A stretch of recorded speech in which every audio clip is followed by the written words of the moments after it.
everyone. It's my first YouTube stream. Oh my God. All right, welcome Sadna, welcome Sarad. Taking over the Rad stream today. We're chatting with Sparklite. I've been super pumped about this conversation because again, I'm very bullish on the ability to do complex math in Bubble with a Sparklite endpoint. So happy to have you both. Thank you so much for doing this, Sarab. Of All course. right. It's a pleasure. And thank you so much, John, for having us. It's been amazing having your help for so long and being able to just chat with you about Bubble and Sparklight and obviously, helping us build that community out there. It's been amazing. Right. Yeah. Well, again, thanks a ton. I think we'll just be starting in about, let's give it about like another 3-4 minutes. But yeah, it's been really amazing. I think I've just joined the team recently. I think here we today have Sada, who's the product manager for Sparklight. She'll be doing a whole bunch of the demoing in terms of what you can do with Sparklight, giving you a quick intro as well. And I've just recently joined in as the community manager. And of course, we have you, John, whose streams we have taken over for hopefully for the next hour, maybe a little bit more. And yeah, I see. I think looking at everything that you've built so far, looking at I think some of the cool use cases and a couple other challenges you've shared, it just made sense to sort of get on here and talk to you about a couple of these things. Probably share something more with your audience as well. Yeah. Yeah, I'm still the use case. I've had the use case in the past, right, where I could have used something like Sparklight, and it's work to go back and undo what I did in the past just because I've already done it. But now it's kind of like a new approach, right? Like it's another option that I have when I come across, and I actually have a couple of different examples that I haven't even shared with you guys yet. It just occurred to me kind of like a few minutes before the stream that there are other places where this would have been applicable, thinking back to the different use cases I would have done in it, and I want to show you that, so to see if kind of give you some feedback on the different things that I could have used this for. Of course you're looking for user feedback and the different use cases where Sparklight can be implemented, so we're gonna have a chat through that too. Of course. Yeah, you bet. I think something. I mean, while we're waiting, I think our audiences are just joining in. I guess you can see the stats. We still can't, but that's fine. While the audience is joining, I'm a little curious, and maybe that's because I'm still new to the team. How did you find out about this? Like, where did you get to know about Sparklight? I don't think we've had that conversation before. No, Jason Chen. He reached out to me on LinkedIn and he said, "Hey John, I know you're a Bubble developer. Check this out." And at first, when we were first having the conversation, I didn't even understand what it was yet. And it took about maybe 10 or 15 minutes of him explaining it to me. It's like, no, you can change this spreadsheet. Like, first off, are you familiar with Excel? And I was like, yeah, I use it a lot in my previous job. And would you like to use like the formulas in Excel in Bubble? And I'm like, hell yes, that is exactly what I want to do. Right. And I haven't found an easy way. And someone did point out on Twitter the other day that there are other solutions that do that, turn an Excel spreadsheet into an Excel. But I think Sparklight is the first option that is specifically building it for Bubble users, which is why I think this is going to be so valuable for us as we build this out in the future. That's awesome, because I mean, while I remember when we were building Sparklight, and that took a lot of brainstorming, obviously, as any product does, right? And our challenge was, who do we find out there who can take this? And then John Melo suddenly magically appeared and just solved all our problems.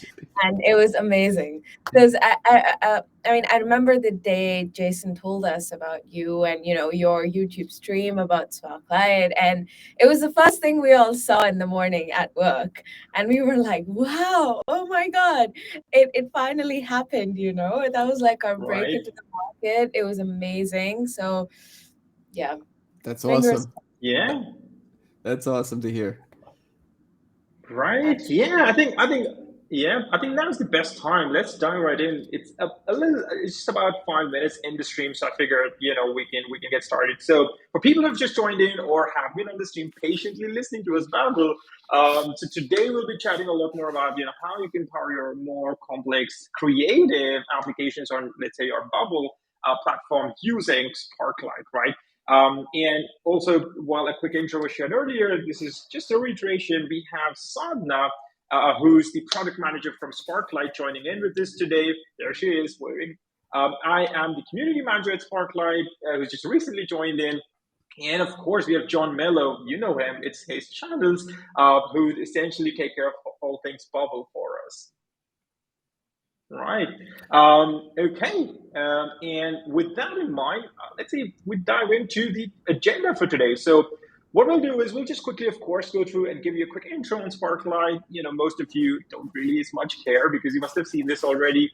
But and more importantly, we'll jump into the active building session. Essentially, Sadhana will take us through setting up the spreadsheet, creating and testing your APIs on the Sparklite platform, and then pass this along to John, who'll take care of things on Bubble, essentially showing you the app, setting it up there, of course, using the API, Sparklite API on Bubble itself. We'll try and cover that as fast as we can because the core of the conversation will happen with our fireside chat that we have set up with John today. And in the interim, if at all any of you find and feel like you have more questions to ask, I have a set of questions that I have as well, which I'm looking forward to ask. But please feel free to ask any questions you have in terms of why they're using Sparklite, some of how does it make sense. You want to ask something to John on Bubble side, how do we integrate either of these things? Feel free to just drop those in the comments and we'll try and pick them either in between or by the end. One last thing, of course, there's a very nice activity in place. In case you're looking to get some merch out of this conversation, you still have a way to go to make that happen as well. So, without further ado, go for it, John. Yeah. Just to call out one housekeeping thing before you start, Sadhna. If you are trying to join the stream, it looks like I think maybe the restream link was shared. But if you are viewing this, watch it on YouTube and add your comments there. Because that's where we're going to be monitoring the chat from YouTube and LinkedIn. I just put the link into the comment section, into the chat here. So watch the YouTube version of this there. Perfect. Yes. There we go. So I'm going to go ahead and stop sharing my screen. And yes, Sadhna, over to you, please. Awesome. I think we can start with the intro part. So, yeah. Yes, absolutely. So just want to welcome everyone who's taken the time to join us today, and anybody who's joining us from the first webinar. Thank you for coming again. Our first webinar was a massive success. We had some great members joining, and for the second one, again, very thankful for John for helping us out. He's a renowned Bubble coach. He's been building Bubble apps for a long time now, and we are super glad to have him try Sparklite out. Of course, we just launched our official Bubble plugin, which took a lot of hard work, and the team has been working very hard on it. So definitely would love everyone to try it out. Just going to introduce what we're going to be doing today. So as Saurabh mentioned, I'll just take you guys around some of, the introduction of what Sparklite is. We'll talk a little bit of spreadsheeting, and then John will take over from the API side and dive into the Bubble land, right? For those of you all who have not heard of Sparklite yet or who didn't join our first webinar, Sparklite is this magical tool that can convert all your logic in a spreadsheet into an API, and that API can be connected to no-code tools out there like Bubble. There's a lot more out there like Retool and AirDev. There is Retool. There's Flutterflow. There's AppSheet and all of right, Streamlit, of course. Today we're going to be talking about Bubble, and let me just quickly share my screen. And yes, please let me know when you can see it. All right, Sadhna, we have your screen. Okay, awesome. So this is what Sparklite looks like, right? And when you go to our website, you You'll be able to see what Sparklite can do, all of our USPs. And right here is our sign up button. You can sign up. Once you are ready to log in, and once you log in, you will very well enter our dashboard. Now, this is where all sorry. It's a little blurry, Quick Sadna. introduction. Yeah. Yeah, I think for some reason the screen is a tad blurry. Yeah, I don't know if hang on. let me share. Yes. All right, let me try sharing that again, and then you can let me know. Minor technical difficulties, people. Don't worry, this happens. We prepared for this. Oh, perfect. Well, that was mine. I want to make sure we get Sadna's. Oh. Let's try that again. Okay, just one quick moment there. Oh, we lost it. I think well, that happens essentially a little bit of technical difficulties. It generally happens when you want to share, and if you're doing it for the very first time, it's essentially that you have to like restart your browser to be able to make that happen. Sadhna's back. All right, I'm back. I just refreshed my screen to kind of see if that works. But I am sharing again, and let me know if that works. Oh yeah, much perfect. better.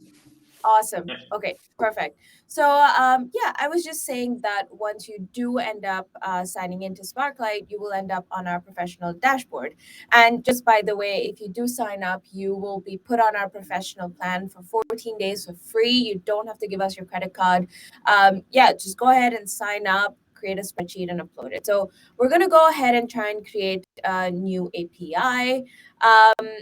Now, in order to create that API, you have to start with preparing your spreadsheet. So I'm just going to open this file that I quickly made, right?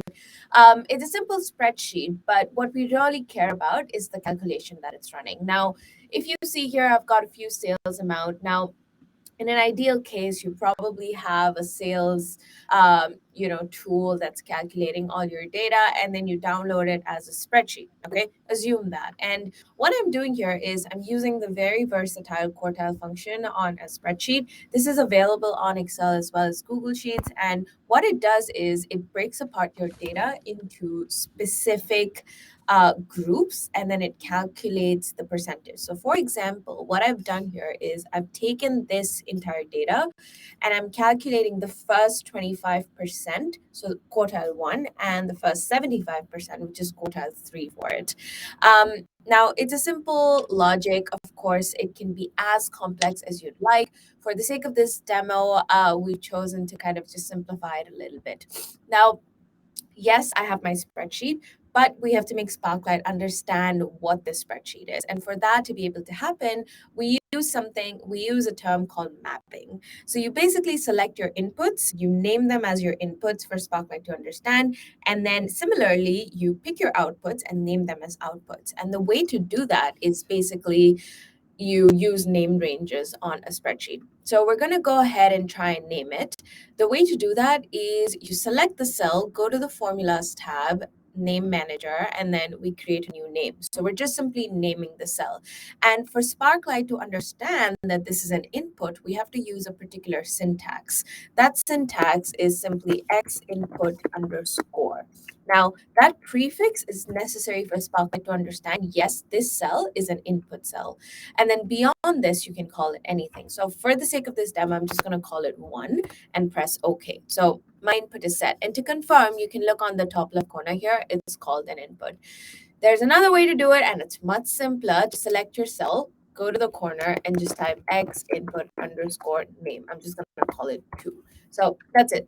Very simple. You just keep repeating it for your inputs and outputs. It works for single cells. It works for full tables. I want to just pull out, Sadna, that I've been working in my past career, I guess you could call it. I was using Excel pretty heavily. We were doing like compensation analysis, and I never knew that you could rename the cell like that. So I learned that from working, like trying to build the API or the endpoint in Sparklite. So thank you for teaching me this.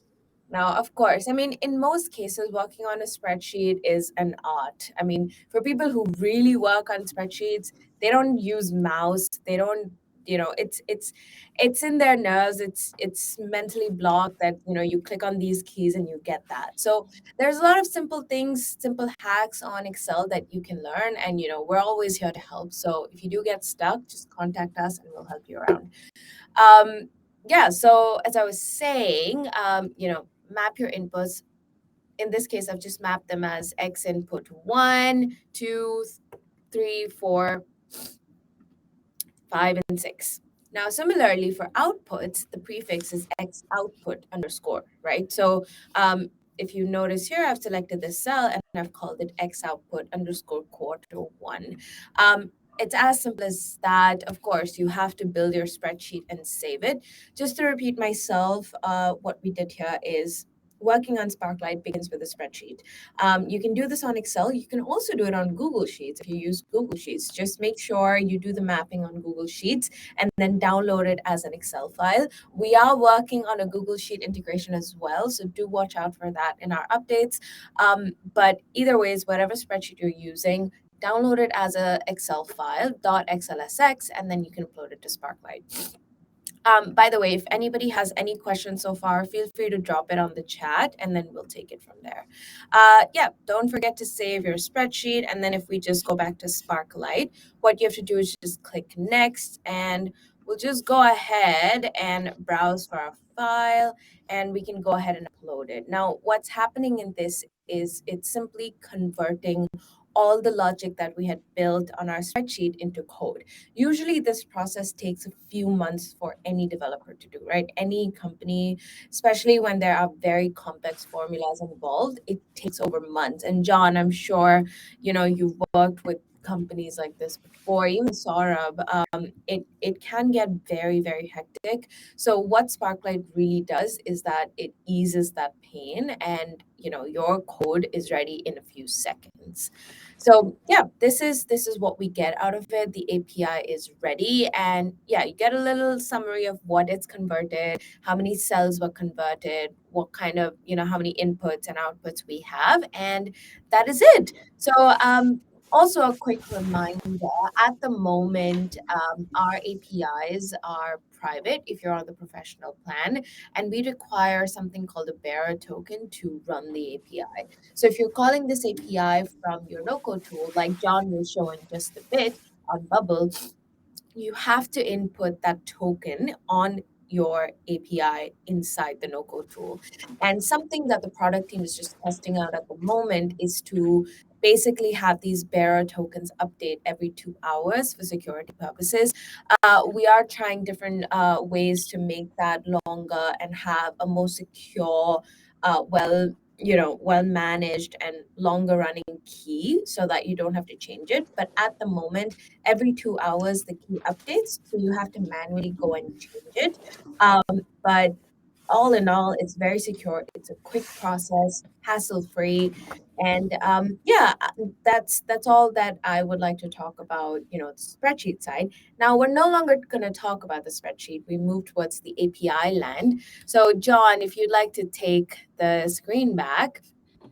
Yep. There we go. About the API side of it.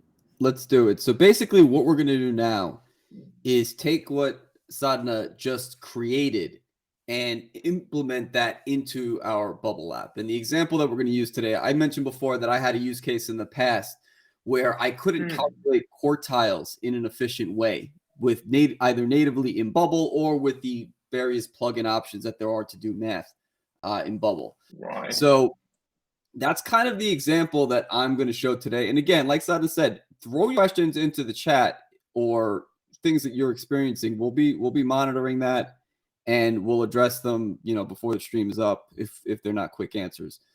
But let's work backwards kind of from this end goal. This is my dashboard.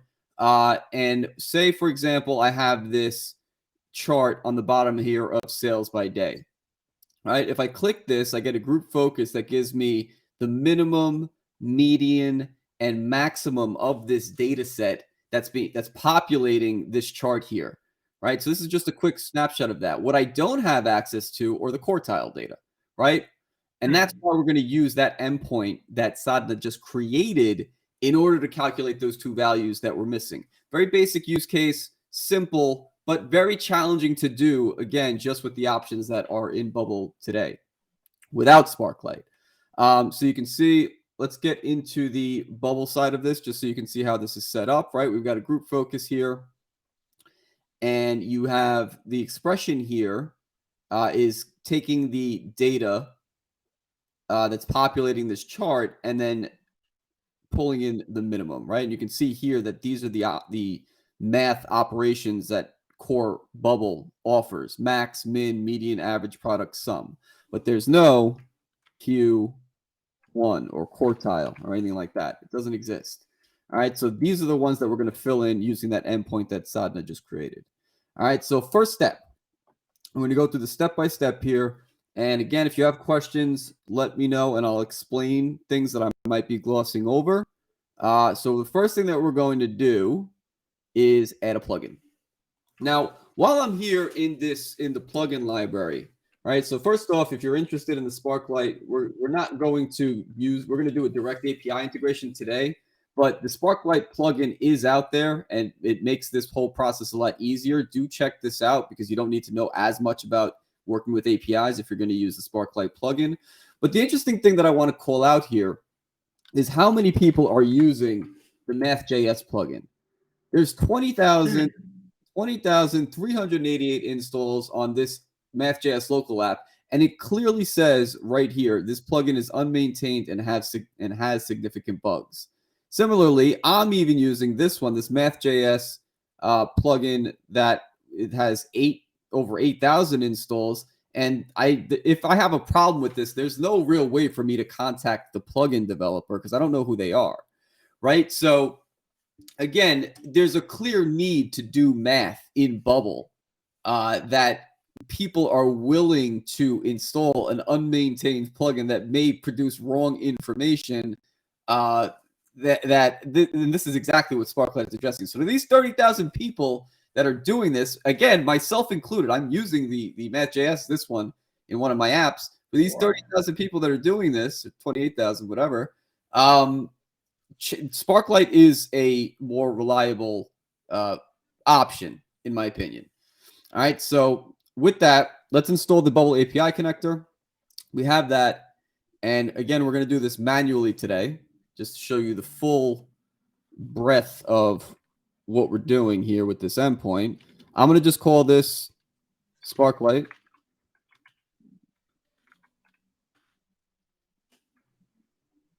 And we're going to add a shared header for both the authentication purposes.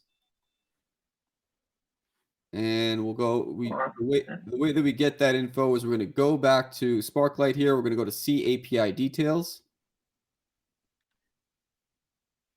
And I'm going to scroll down to Integration Guides, and we're going to use Bubble.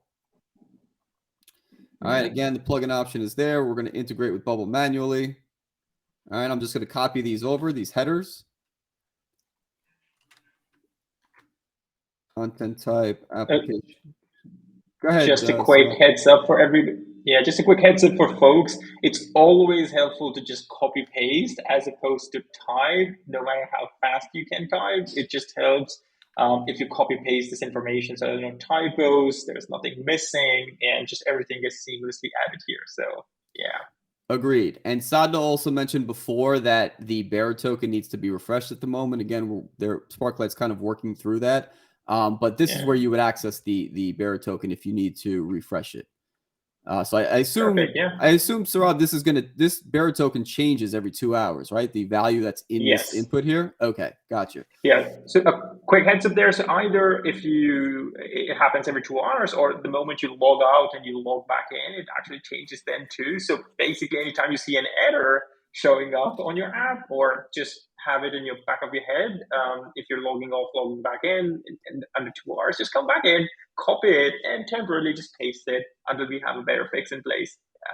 Yeah, it is a pain point for some people, so just call that out. I realize that can get annoying. What you can do as an alternative until we sort this out is just if the data that you're passing through the endpoint is not sensitive. I've just made all these endpoints public because I'm just passing numbers through them. They're not. It's nothing sensitive that I would want to protect. All right.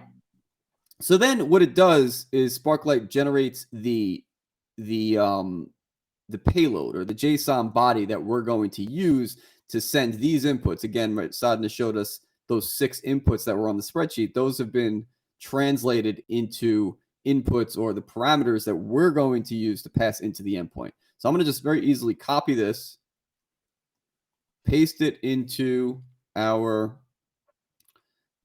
first endpoint here, and I'll change this to quartiles.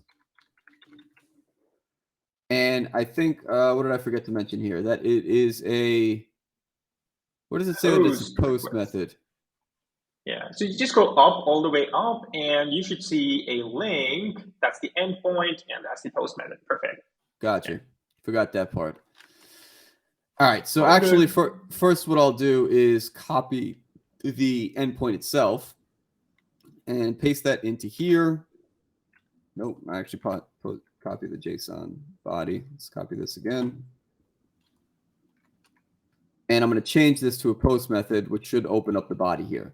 Now what I can do is copy the body and paste that into the request here, or the payload. All right, now, if you've worked with endpoints in Bubble before, you'll know that you need to use these. How did we call them again? What was the word? So we call it chevrons. Chevrons. We're going to use these chevrons. Like triangle brackets. Right. Less than, greater than. And for folks who are still sort of a bit curious and are a bit skeptical, and of course, when I started with APIs, I was terribly scared, like what these are, like what is JSON payload, what is a post request. All of these things are very, I would say, you don't have to know how to code really. You don't really have to sort of go through the whole spiel of knowing it all. It's mostly understanding how APIs work in general. But if you don't, let's say if you don't really fully know and have a good clarity, feel free to reach out to us. We're more than happy, or you can watch this video, of course, share it with your peeps. But if not, just feel free to reach out to us. We're more than happy to sort of run you through these couple of things step by step, and of course, get your inputs along the way. Yeah. Exactly. And I think that's why we're doing this today, really going step by step as opposed to just using the plugin, which again makes this like probably 90% easier. Yeah. It's just that we want everyone to see, even if you're not familiar with endpoints, how this works and how quickly this can work. If you have an interest in learning the how to connect directly with an API. And this is something that you're going to, not just for math, but you're probably, if you're building a modern app, you are probably going to need more than one integration. I can't think of almost any use case that I've done that didn't involve at least one third party that I needed to integrate with. So a knowledge of APIs is kind of essential if you're building apps in this day and age.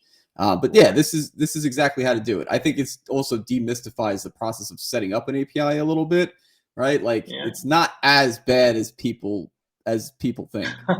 It's just scary because it's a lot of like technical jargon to it. Right. All right. So what I did here is made these values dynamic, and these keys are what we're going to see throughout the application where Bubble is expecting these inputs. So I've assigned the value to them, and we're going to use these values just to initialize the call. You'll notice a private checkbox here on the right side. Be mindful that you just need to uncheck these if you want to pass dynamic values into this input, which is what we're going to do today. And just to show an example of that, I'm only going to uncheck 2 so we can see where that becomes a problem. All right, so with this, we should be able to initialize this call and successfully connect to our Sparklite endpoint.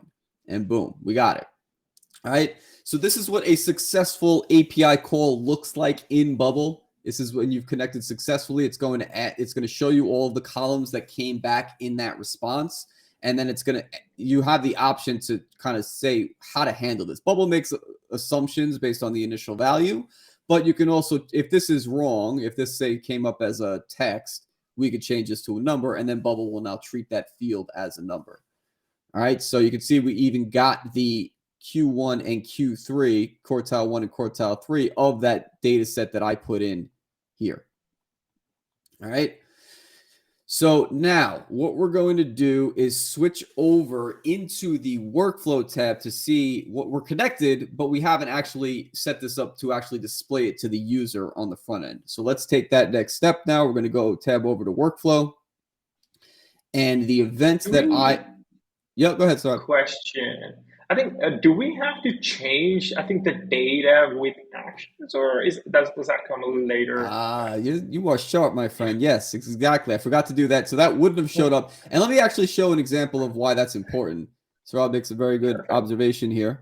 So if we do the trigger, the event that we're going to use is when the page is loaded. It's going to call the Sparklite API. So now if I go down to plugins now, you can see I don't have any options here, right? And that's exactly for the reason that Saurabh pointed out. We didn't set this as an action. We have it as data, which you can use, again, in a different way. It's still connected, but if we want this to be triggered by a workflow, then you need to set it as an action. So now if I go back to my workflow tab, click here to add an action, plugins. Maybe I need to reinitialize it. Probably. One thing that scares me with Bubble is there's no save button here, which is like, I'm a little skeptical. Did it actually save the settings, or yeah, I think it's maybe, yeah, can you initialize? Yeah, you'll have to reinitialize the call. Yeah, that's interesting. Perfect. All right, so now if we go down to plugins, no, it's still not there. Why is it not there? Jen, at this stage, I just refresh. I like hope that it is. It shows up. Let's see what that's about. Yeah, I think it might just be a case of the browser cache. Yeah. Because normally that would produce. It's interesting. We live, we learn. Yeah, only when you like actually dive deep within your apps, you kind of really understand how far you can stretch it. But yeah, I mean, either ways, I think. Wow, the plugin is really playing hard to get. What am I missing here? All right, let's take. Whoa, what happened? No, it's gone. What happened to my endpoint? It completely uninstalled. Right. It completely uninstalled the API connector. That is, I've never seen that happen before. I always say technology has a mind of its own, and I feel like it's finally happening. Dude, that was crazy. Yeah, it's saved. It actually saved. Yeah, but I've never seen that happen where it totally uninstalls the plugin. That's very strange. This is nothing to do with Sparklite. This is a bubble thing. But let's see if that fixes what happened. Action, right? We've got action, workflow, plugins. There we go. Sparklite core tiles. What the hell was that? I have no idea, people. But it's back. We'll fix that in post-production. Don't worry, we got that. Leave it in. It shows the kind of debugging process that you have to deal with on a daily basis when you're really working this stuff live. My bad. All right. If now you can see that we only have two inputs here, right? The 2 and the 4, and these can be dynamic values, and just to kind of point back to the reason that we're only seeing 2 inputs instead of 6 here is because I didn't uncheck the private checkbox here. So that is another kind of just thing to watch out for. I've done that many times in the past, not realizing why the parameters are not opening up. And then you see, as soon as you do that, those become available, right? And it'll default to the number that you initialize the API call with. All right, so now what we're going to do is we're going to pull the information that's populating from that chart, right? So we're going to do, again, this is just kind of, we're working with dummy data here from the Atomic Fusion plugin. Right. This would normally come. This information would normally come from your database in all likelihood, but just for simplicity today, we're doing this from the Atomic Fusion plugin. So we're going to say the dashboard, sales amount, and then we're going to use the first item. Perfect. So this is our data set that we're going to. Go ahead, Saul. It's quite interesting. I think one of the things, and maybe it's just in my head, I figured it'll be sequential, like body 1, 3 on top, and 5, 6, 2, 4. I guess is that because you unchecked those options later in the process? Because generally, I think the sequence is something that might have some role. Maybe for folks who are building this for themselves, just be a little bit more careful in terms of the input that you have on the left versus the data that's going in dynamically. Yeah, it's actually interesting. Oh, because you're pointing out because it's not in like order here, right? It's 1, 3, 5. Yeah, good point. Good point. Yeah. All right, so I'm going to try to match these up. So 4, 2, this will be 6. I don't know that it really matters. It would have taken me a long time to figure this out. Like it's the bubble ecosystem so well that you're able to copy paste your way through this so efficiently. It would have taken me a while to make that happen. So yeah, I'm definitely using a lot of shortcuts here. But again, if it's like something you can get. It's something as you use Bubble and more, you just kind of get used to these little shortcuts that cut your dev time in half. But honestly, like there's always surprises, right? Like I didn't even think of this. Like the order in which we uncheck those text boxes is how it shows up here. Right. That's very strange. But I don't think that it matters because the data is all going to one place. And Excel is sorting that to calculate the quartiles. So this really doesn't matter. I could have put number 2 in input number 3 here. I don't think that would matter. We'd still get the same result. Gotcha. Okay, so the second, now that we have the Sparklite API call in our workflow, the next step is to send that to the Bubble front end in order to display it to the users. So what we're going to use is another concept. Again, that's a little bit, if you're not too familiar with Bubble, it's a little bit involved. We're going to use a custom state in order to hold this number value. So I'm going to add 2 custom states. And what a custom state is, for those of you that don't know, is just it's a value that you assign to an element, right? It could be a number, it could be a text, it could be a database object, right? It could really be anything that you store temporarily on the front end in order to do some kind of manipulation or display with. Very handy, very common to use custom states in Bubble. All right, so we'll very simply call this Q1, and we're going to set it to a number. And we're also going to do that for Q3, quartile 3, and we're going to set that to a number. There we go. Okay. All right, and now what we could do is go back to our workflow. And I just also want to point out as kind of a Bubble best practice, it's always best to put your custom states on the page itself. You can put a custom state on any element, right? Like I can put it here, but it's easy to lose track of them. And you can, regardless of what element it's actually saved on, you can refer to that with an expression in Bubble. So you don't have to put the custom state on the element that you are, trying to manipulate. It's best to keep it at the page level just for simplicity in development. Interesting. It's nice to see you toggle between these tools with such ease. I would always be scared. Have I saved it? Have I saved my input there versus is going to persist? What's good about Bubble is that most of the time it auto saves. So at least that's how I work on Bubble. I mean, I don't even think about saving it. Sometimes I go like, oh, Command S, but then that ends up saving the entire web page. And I'm like, never mind. Yeah. Like that's no point, right? But that's the good thing about all these new age tools, that it just does the job for you. So like Sparklite does. So I just have to say that. Shameless plug. So you're absolutely right. If you're seeing saved up here, then the work that you're doing is being saved. If not, it'll say like timeout or something there, and you want to just refresh the browser because Bubble stops saving. The only point where you do want to create save points, this is again just kind of going into like best practices and building here, is like when you say you've gotten something done that you were working on for a long time, and you're just like, all right, I want to be able to reference that point where I got this working or I got this page looking a certain way, like responsive down to mobile size. You can say, okay, like atomify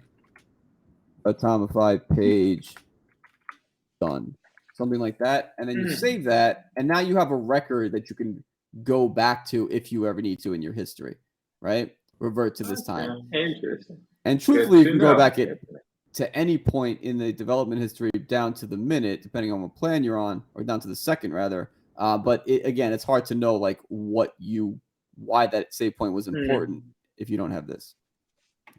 Right. Gotcha. All right, so let's finish up the last part of this. We're almost done with this part. We're going to say here Sparklite quartiles, and then the next step is going to be to set the state on this element. We're going to use the index, which is just our page, right? Again, setting the states at the page level, and we're going to set 2 states, custom state 1, and then we're going to set another state 3, and the value is going to come from the result of step 1's response data output Q1 for this, and then you can copy this expression down so we don't have to build the thing again, just saving time, and that'll be Q3. All right, so now when we go back to the front end, we're going to go to our group focus. Okay. And we're going to put indexes. Again, this is referencing the custom state indexes Q1 and indexes Q3. And this is the element that's actually going to display this to the user on the front end. Q3. All right. Now, when we load the page, drum rolls. Yeah, they should have this feature on the streaming like there should be service. some music or Pretty something. cool. I know, right? We need some sound effects. All right, so There you this go. is the page is loaded. Now, when we check our group focus here, you can see that we've now got the min, median, max, and our Q1 and Q3 quartiles are being calculated from the Sparklite API, and this is proper math being done in your Bubble app. I love this. There's a ton of different use cases for this, and especially if you are having trouble in math, this is the type of stuff that you want, the first approach, I would say, that you want to consider in getting some math done. Wow, that was go, John. Sorry. No, I'm done. That was it. Yeah.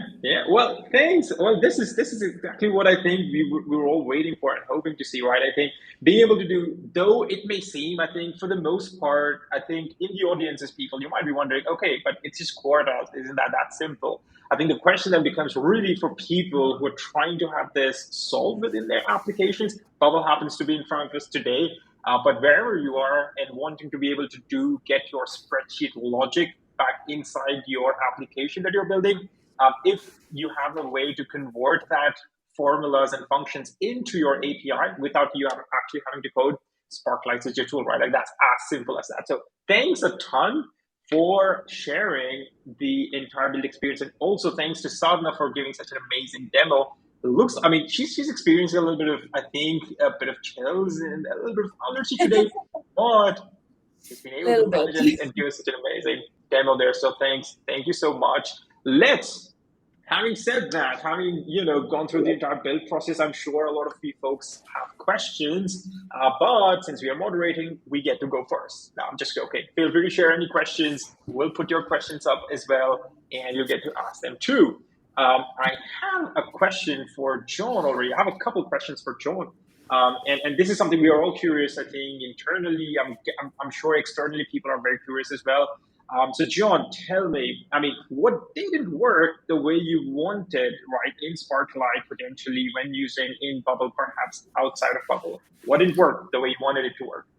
Sure. So I think that there's not a lot that didn't work the way that I would want it to. It's almost like the next iteration of Sparklite, and what I would like to see and what I think would be useful for bubblers is the ability. So you saw in our use case, we added the inputs individually, right? So we would have need to have known how many inputs or numbers were going to be in that data set. Whereas in reality, there's going to be a lot of use cases where that number is going to be dynamic, right? So the ability to pass a dynamic list of numbers into the API endpoint and have Sparklite calculate that as an array is going to be very valuable, because then you can take that information and populate like chart data a little bit more easier. You can still populate charts with data that's coming from Sparklite, but Right. it could be easier to do without having to have a finite number of inputs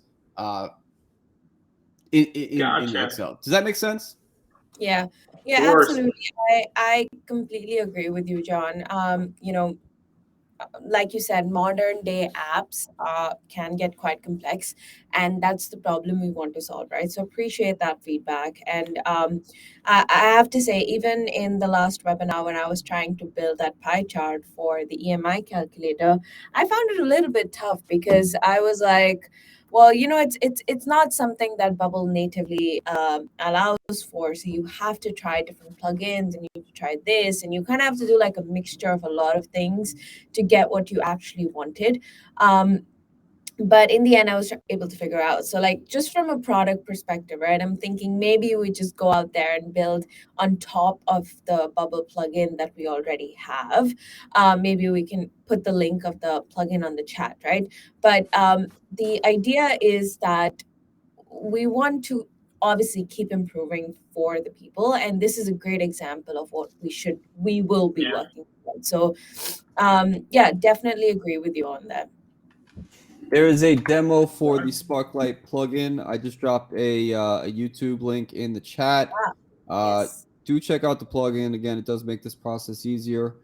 Right. What in addition to that, like, so the use cases that I see kind of happening are going to be like a lot of financial. Obviously, there's a lot of fintech apps out there that I think can leverage endpoints to do calculations to make their lives easier. Real estate applications, I think anything that involves any kind of calculation or tracking changes over time, I feel like this could potentially have an application for.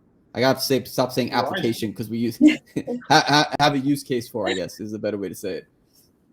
Yeah, yeah. Anything that's programmatically accessible in that regard, that's great. I'm going to probably just quickly wait, probably another quick 2 seconds. If people are sending in chat, maybe John would like to highlight those chat on the screen as well. But let's just quickly wait, give them a half second there. Feel free to get those questions coming. But if not, I've got another one for you, John. I think. Ben, if you're on, Ben, ask your questions around the authentication problems you were having. I know you had some questions there and you were working through them, so drop them in the chat. We're looking at them. Yeah, we can bring up those as well in case those questions are something that we can share with everybody. Yeah, and that's for you, John. In case we can bring up, that'll be great. But alternatively, I think the other question that I had was like, if you could have like one new feature, what would that be? And I will remind you, we have a product manager with us in this call. So there are a bunch of other product managers listening in as well. So feel free to share along those lines as well. Yeah. All right, cool. I think, well, kind of first off, the what I just kind of said before is a feature I guess I would like to see, but I think also kind of taking it to the next step too, not just math, but also graphical representations of the data that's coming back from Bubble. So like the charting plugins, there's two main charting plugins for Bubble. There's Apex Charts and Tech Blocks. Those are the ones that everybody uses and knows. And they work great, right? Or maybe Chart.js too. And they work great, but you still need to massage the data in such a way that's like painful sometimes to get it to populate the way that you want it to. So if Sparklite is taking that math, the great, like the math that it's doing, and then there's the plugin also offers graphs to it, that would be such a usable thing that people would pay for. So that would be my suggestion on, the kind of the roadmap of the direction that Sparklite should go in. I think that's wonderful. I mean, at least from the perspective of the product team, of course, we have a lot of people in this as well, right? But I think charting is the way to go. Like a lot of people want to represent their data, and it's not just data, right? You could be connecting to multiple sources on your app. Like you said, a modern day app is connected to a lot of different APIs. There's a lot of different integrations. So I think showcasing that as visuals is the next thing to do. And yeah, I mean, we'll just keep building on top of our plugin on Bubble, honestly. Yeah.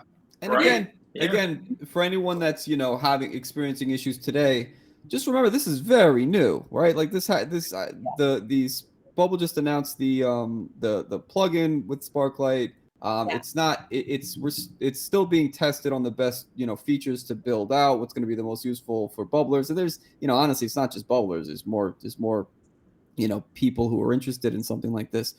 But just because it isn't doing what you think it should do today, don't write it off as something that isn't going to be useful down the line. In the same way that people think about Bubble, right? Like Bubble, people will talk about Bubble like, oh, it doesn't do this. But that's today, right? Who knows what's going to happen in the next year, the next 6 months, the next month. Absolutely. And, what we believe in is that numbers and feedback is what drives everything. So, if you're looking for something, share that feedback with the team. And that is our motivation to actually go ahead and build it, because we don't want to assume things. We want to genuinely solve genuine problems, right? So, everything that we're talking about during these webinars, 100% noted. And keep pushing for it. So go on Twitter rants, send us emails, talk on the chat bot, and that's what we're gonna look for. You bet. And a couple quick disclosures. I think in the interest of building in public, right? I think for people out there who are still listening to us, two quick internal facts. Sana wasn't kidding when she said 100% noted. We actually have a page, and we use Confluence for documentation. We actually have a page. We have documented this. Let's call this a problem statement or a challenge that we need to solve is the multi-input, specifically in Bubble, right? The API in and itself, if you're using, let's say, another tool or another normal, coding language, you can still use the API, have the multiple input there, get the output in the format, wrangle it the way you want. But we understand that this is specifically for Bubble that we need to be able to solve. So this 100% is on the list of things that we will be addressing and hopefully trying to prioritize this as far as possible, right? So that's disclosure one.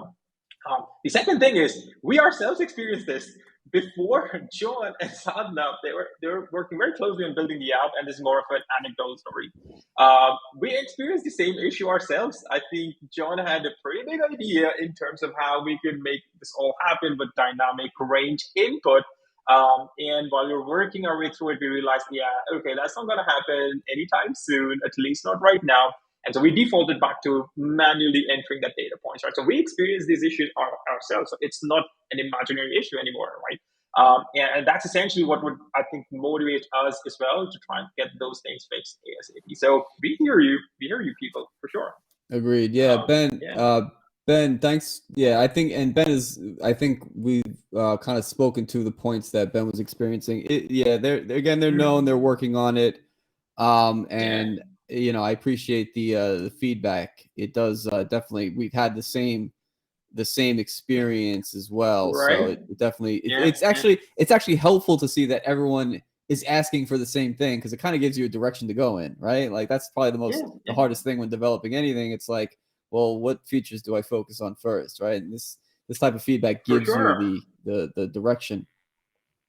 For sure. Well, I know we're nearing the end of our time in session. So, and of course, I have like a ton more other questions, but I think what I'm going to stop at is the last one that I have. And Sadna, feel free in case you have more, or if you have more comments from other people on our chat.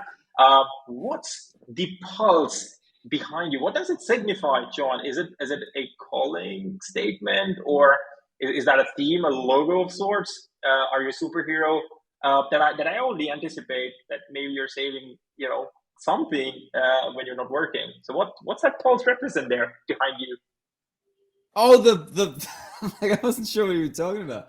It's just a cool. I like the blue light in the background. That's all. It just makes the stream look cooler. It's the neon light. Yeah. Gotcha. I like the visual that it gives. The cool factor counts. Counts. I should come up with a better story for it, though, right? I think that's okay. The honest truth, like that's what you're here for, right? Like the fireside chat.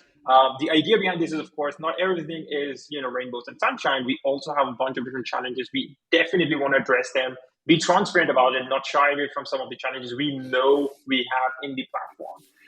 With that in mind, let me just quickly share my screen again and get you folks, unless we have more questions coming in, I want to get you folks to the next best thing. So for people who've already attended our last webinar, this should be a familiar take, but for those of you tuning in for the first time, you don't have to go out empty-handed. So this is a quick show and tell activity that we have prepared.